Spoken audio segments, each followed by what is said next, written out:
We are here with My name is Oscar, and I play guitar in a band called HammerFall. HammerFall from Sweden. Yes, right? absolutely. Okay. Now, HammerFall had an extensive and a very unique career, and Yes. we're about to look at every single release and track down what was happening for the last 20 some years, right? Yes. So how did you even get interested in music?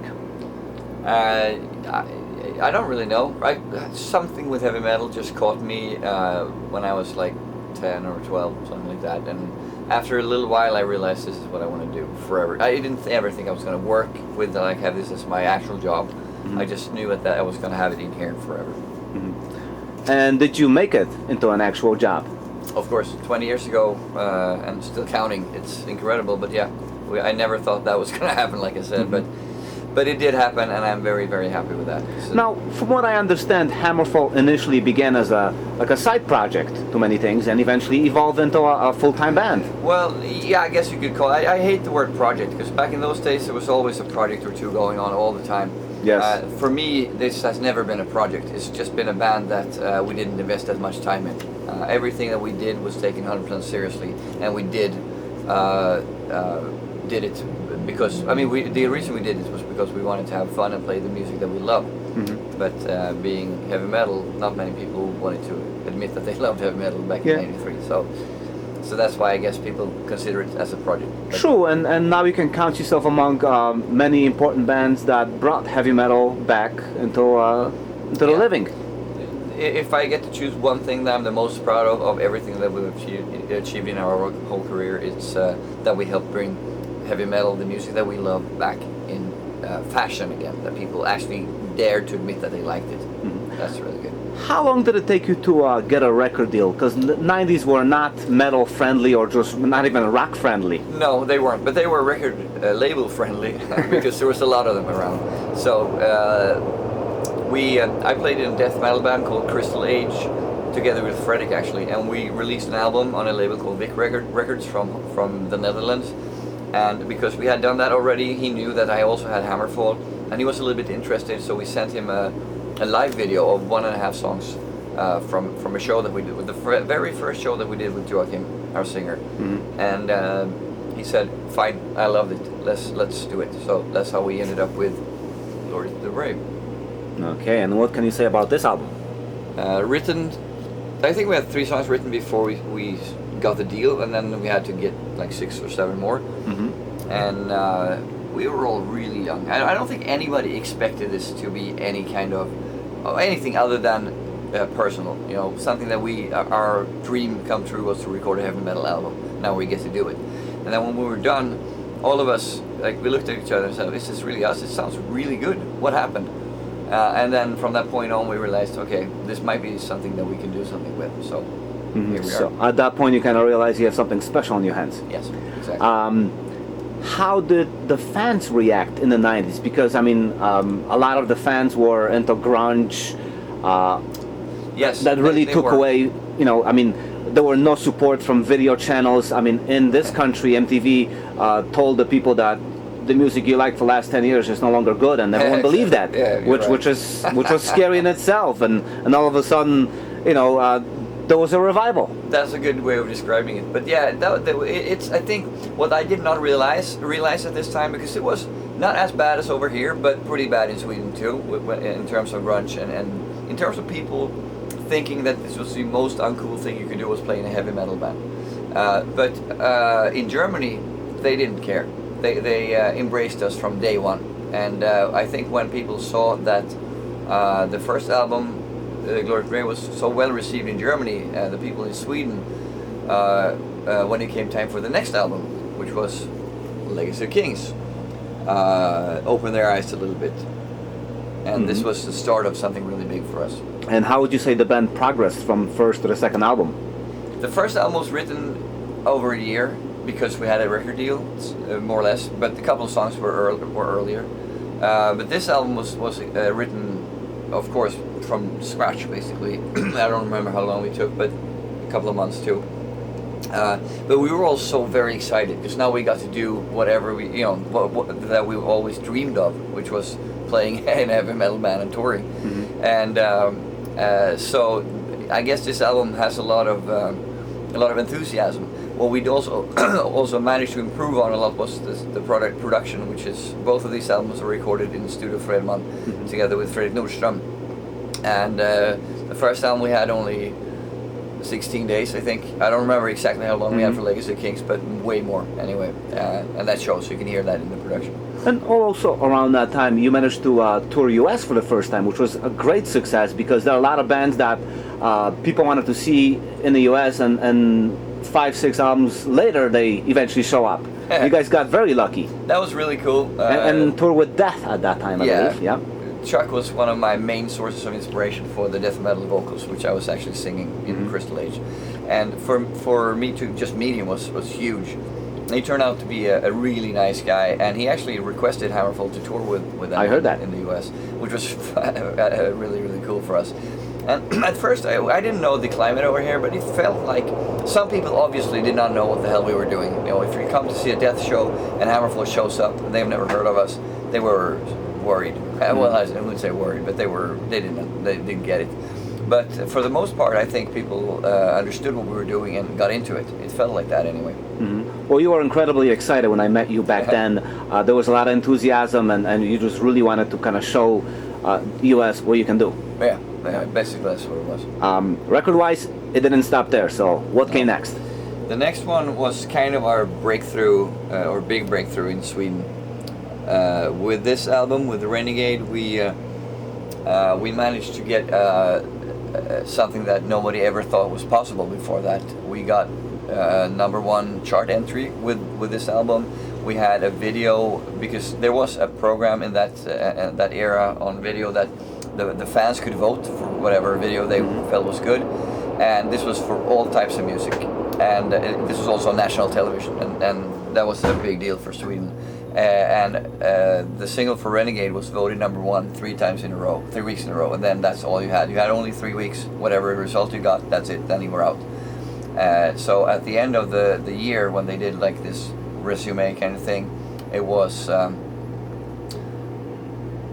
Iron Maiden, and Eminem, and HammerFall was the top 3. I don't remember which order really. I think we were #2 or 3, but it doesn't matter. It was a huge deal for us. And this album, I think, opened up a lot of people's minds. We had a whole new generation as fans with this album, and that changed a lot for us, of course. How did it translate into your US success? Not at all, because we didn't tour on this album over there. That came afterwards with this album. We actually started this tour, I believe, before this album came out, or right around the time it came out. I'm not 100% sure. Because it came out at the end of October, and I think that's when we started the tour. And that's a Crimson Thunder. Yes, we did a tour with King's X and Dio, and another hero of ours, of course, Dio. Was fantastic to be able to do that.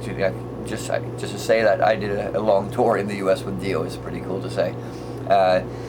So this album also contains probably our biggest hit, I would say, at least our most popular song, Hearts on Fire. It's to this day, we end the shows with it every time, and I don't think we could not do anything other than that. It has to be like that, I think. Although a couple of weeks ago we were in England, and we ran out of time, so we didn't have time to play it. But we ended with the Hammer High instead, which worked really well. So now you have to make up that show. Anyway, this was Crimson Thunder. We did a long tour with Dio over here in the US, and then at the end of this tour I broke my arm riding my motorcycle, so it took a little while before we came back. Oh, sorry. We recorded this album first, this was recorded in our hometown of Gothenburg, in front of a sold-out show. First live record, yes, right? First live record, and this is very important to us because it was the first live record, but also because this was done in our hometown in front of our friends and fans, which meant a lot to us. And I'm very happy with how this turned out. Now, heavy metal bands and on a live stage, that's an automatic connection there. Yeah. Do you consider yourself more of a studio band or a live band? I say both, but I think our music really comes alive at the shows. I think that's something, because we put so much energy into the live shows that we do. So it's not just the songs that we do, but the performance as well, and that you don't have that as much on the album, obviously. So I guess much more. And the energy. Yeah, energy is so important. We try to put the energy back into the recordings, and I think we did pretty well this time. But it's difficult to capture something on tape when you're or on when you record it when you don't feel the same way when you record it as you feel like when you play live. So, but we tried our best. And I think this one captures the live spirit of HammerFall very well. Excellent. And then I broke my arm, and then we came this. So we had a little bit of a gap. Then came Chapter 5, Unbent, Unbowed, Unbroken. Came out in 2005, and that's when we did another tour over here in the US together with Edguy, actually. I guess we did about 3.5 weeks or something like that, which was a really good time, I felt. First time we played Canada was on that tour too, and that was something I didn't realize, that Canada really had because of the link to France, I guess, I don't know, but they have a link to Europe that the United States don't have. So they felt like they knew what we were, even though we hadn't been there before. We felt a kind of a connection with Canada. To this day, I say. They react to the shows, to the songs the same way they do in Europe for some reason. If that makes any sense, I don't know. It does. Maybe it's just a feeling. Myself being European, I completely get it, because when I went to Canada, it just had a European vibe. Yes. Whether it was the French-speaking part or even the English-speaking part. Even the English-speaking parts too. Very European vibe. Yeah. So I totally get it. Good. So shortly after, Threshold. I think the success that we had with Chapter 5, Unbent, Unbowed, Unbroken, made us want to go back into the studio really quickly, because I believe it was just about 1.5 years between those two albums, which is the shortest time we ever did another one. But we felt so great recording the first one that we just wanted to give it a shot to just keep rolling, basically. Mm-hmm. Did not make it back to the US on this one, unfortunately, but we did on the next one, which is No Sacrifice, No Victory. Yep. And this one came out in 2009. We had a long tour for that album, both in Europe. We went to India. We went to a bunch of different places, but we also went to the US for our first headline tour. Mm-hmm. Like that, this was HammerFall touring, and I believe we had some support bands with us, but not. They were.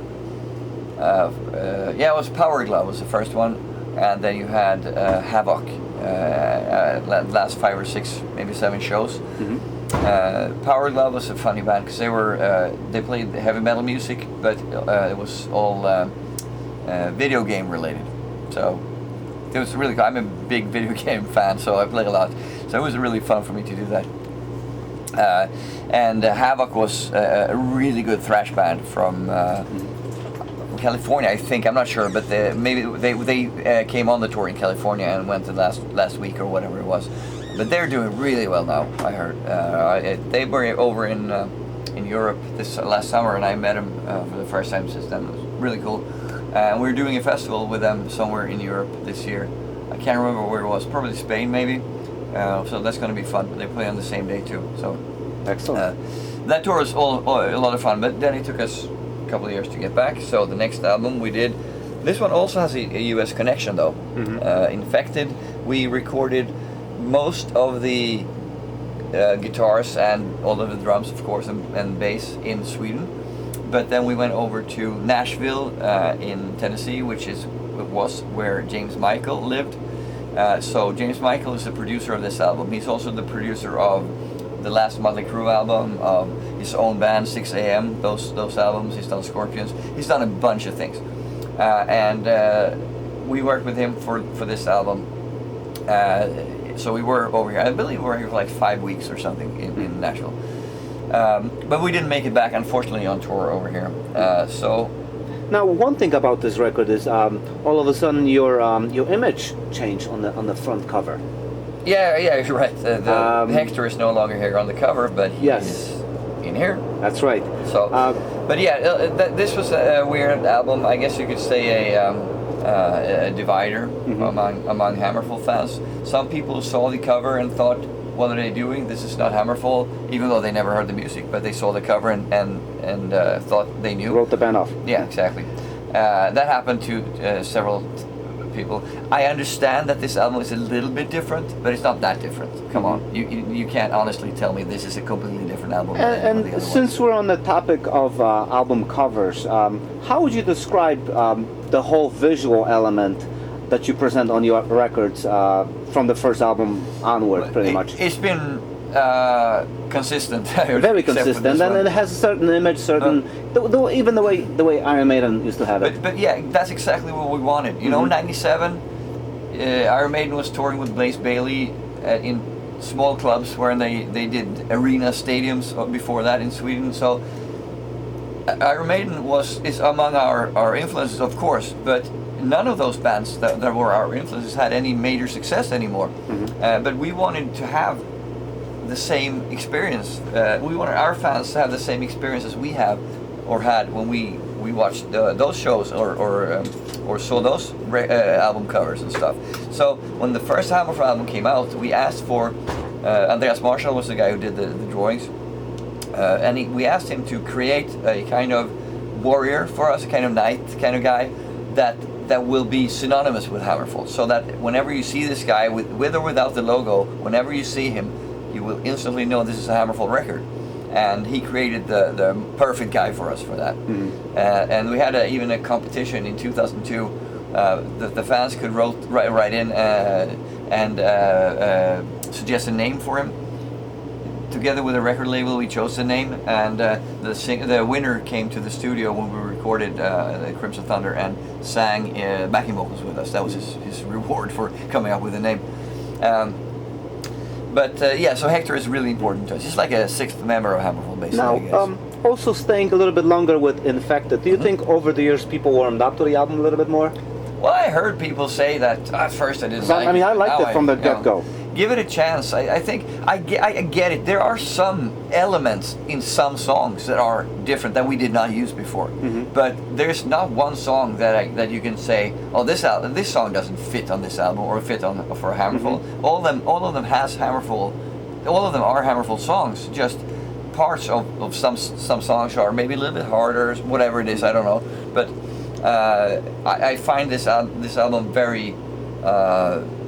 Very well thought out, and I'm super happy with how everything turned out with it. Now, when it comes to experimentation, adding new components to your music, how do you keep it fresh for yourself? Because you have to. Yeah, I don't really think about it that hard. This was an album that was developed in a period of time when things were a bit turbulent, I think. Not so much within the band. I mean, we didn't fight a lot or anything like that. We're not Motley Crue, you know. But there was things that not everybody was happy with what we were doing, and because of the critique that this album received, people were worried that what are we going to do? You know, not that it sank us, but we were worried what the future might hold for HammerFall. Let's put it that way, and that created some sort of atmosphere which wasn't very healthy. And where was he going with this? What were we talking about? How do you keep it fresh? Oh, right. Yeah. So what I was going to say was all of our albums are written by heart. I mean, by head, of course, and fingers, but it comes from here. And what I feel when I write songs, this is what they're going to sound like. And when this album was written, and the aftermath of it was, I wasn't in a good place. Let's put it that way. I wasn't actually not in a good place at all mentally, and that resulted in a lot of different emotions coming out. Whereas for the previous albums, I've always it was the same for this too, but I was in a different place. I wasn't saying I wasn't miserable or anything, but it was a strange time. So. That affected the songs on the album for sure, but once we realized, I mean, the sound on the album is also a little bit different. The production is very American. It's not as European as our fans were used to, And I think like what we talked about before, the songs on Infected, when we did play them live, they went perfectly together with the other songs. So there's that, and that's why I say that it's only a couple of things on the album that's not the HammerFall that people were used to before. And that's also ridiculous that I have to sit here and defend that we evolved a little bit, because shouldn't. No, I shouldn't. I won't ever do that. I mean, I'm proud of this album. I think it turned out fantastic. It might not have been what everybody expected us to do, but we did it, and we're proud of it. It kind of reminds me of the argument one time Ryan James Dio was trying to get across. People loved Heaven and Hell, but didn't think Mob Rules was as strong. And then you listen to Mob Rules, and you know it's a phenomenal album. Yes, of course. Well, people are entitled to their opinion, but they're not always right, because they have an opinion. It's not always right. Yes. But I'm always right. No, I'm kidding. I'm kidding. But seriously, what I said before was, if you look at the songs, how they blended into the set list, this is a great example of that. Let's see how many songs we play live from the new album. And this is the live Gates of Valhalla. 2, 3. Whatever. So 4, 5, 6. It was a bunch of them.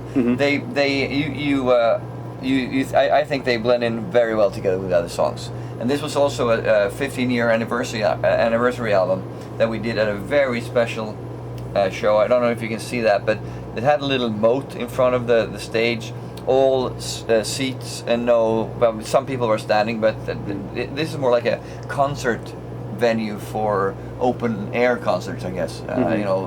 Proper. That's probably why having a DVD attached to it makes sense. Yeah, well, it was a unique setting. Yes. It was very, very unique for us. Plus, you can see Hector is still here. He's guarding over us. There you go. We did not make that mistake again. but anyway, so this one was like at the end of an era, I guess. So this sums up a lot of time. Yeah, the first 15 years very well, because we did play for, I don't know how many songs, but it's over 2 hours. It's a long show. Yeah, it's 2:20, I think, or something. Easily the longest show we ever done. We got special guests from HammerFall's past and everything, so it's a really fun thing. So then after this, we decided to take a little break. This was decided long before, probably a year before this, actually, or something like that. That we were going to take 18 months completely off. People could do whatever they wanted. They did not have to worry that HammerFall was going to go into the studio or get a show or somewhere, a tour or whatever. So we spent this time pretty wisely. Some of us got children. Some of us did work in musicals, fulfill their dreams. Just people did whatever they wanted to do. And then when we came back to record the next album, everybody was really excited about starting getting to work, and that's resulted in Revolution. We recorded this in 2014, and this was an album that I think everybody loved making.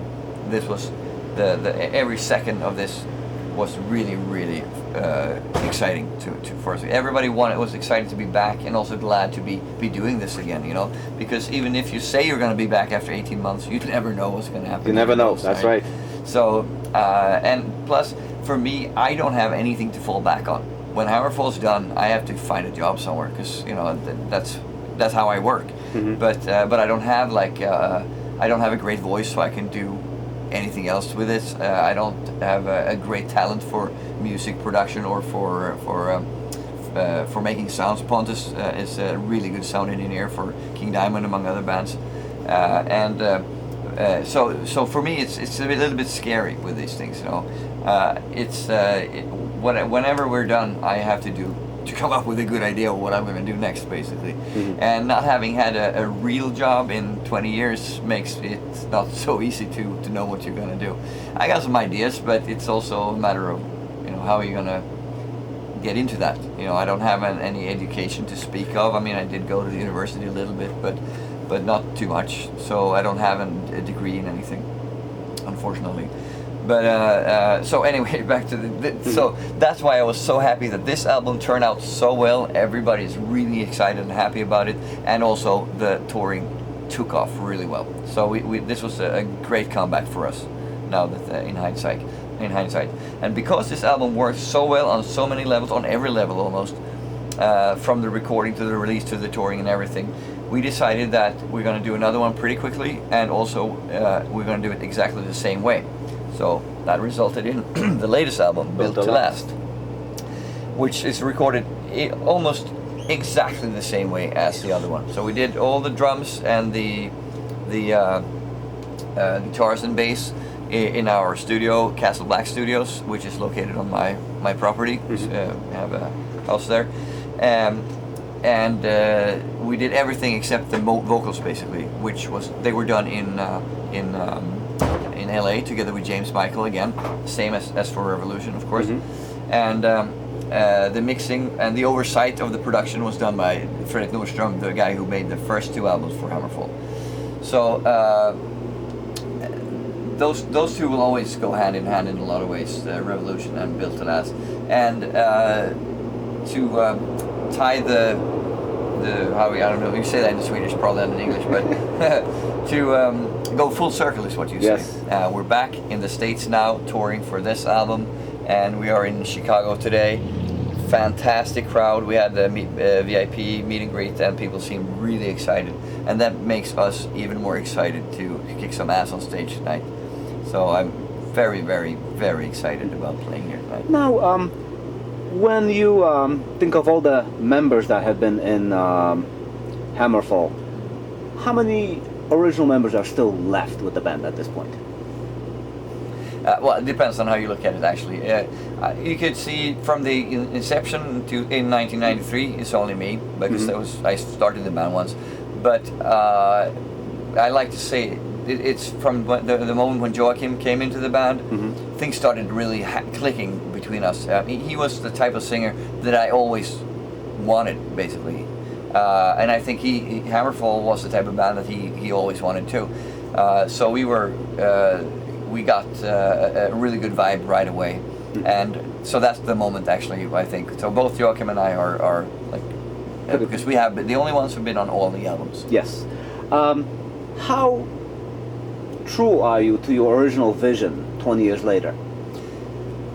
I would think almost 100%. I think we still write music exactly the way we want to, totally without compromise, which is the way to go. I think if you want to do anything in this life, you should do it on your terms. And so this is what we still do. I write the music that I feel, that I have in me, and the music that HammerFall, that suits HammerFall, and that suits the vision for HammerFall. And that vision has been exactly the same from day one. What do you think was the biggest challenge the band faced over the years? I think finding the happiness again, finding the smile, so to speak, to come back after the period, because it was pretty bad. The morale was low in the band, and we had never experienced anything like that before. So I think that's the biggest challenge. But we overcame it. I mean, we're here. Yes. What do you think the future is holding at this point? For as far as North America is concerned, I mean, we do this co-headline tour with Delane now as a kind of a last-ditch effort to see if it works. If this one would not have worked, well, you never say never, but it would be a big chance that we would never be back. But thankfully, it's gone way above anybody's expectations, I think. So this tour is a really big success so far, and I think that we are looking at coming back really soon. That's a definite possibility, and that's the goal anyway. Well, based on the amount of people I saw outside waiting to get in, the future looks bright. Yeah, it does. Thank you. No problem. Thank you.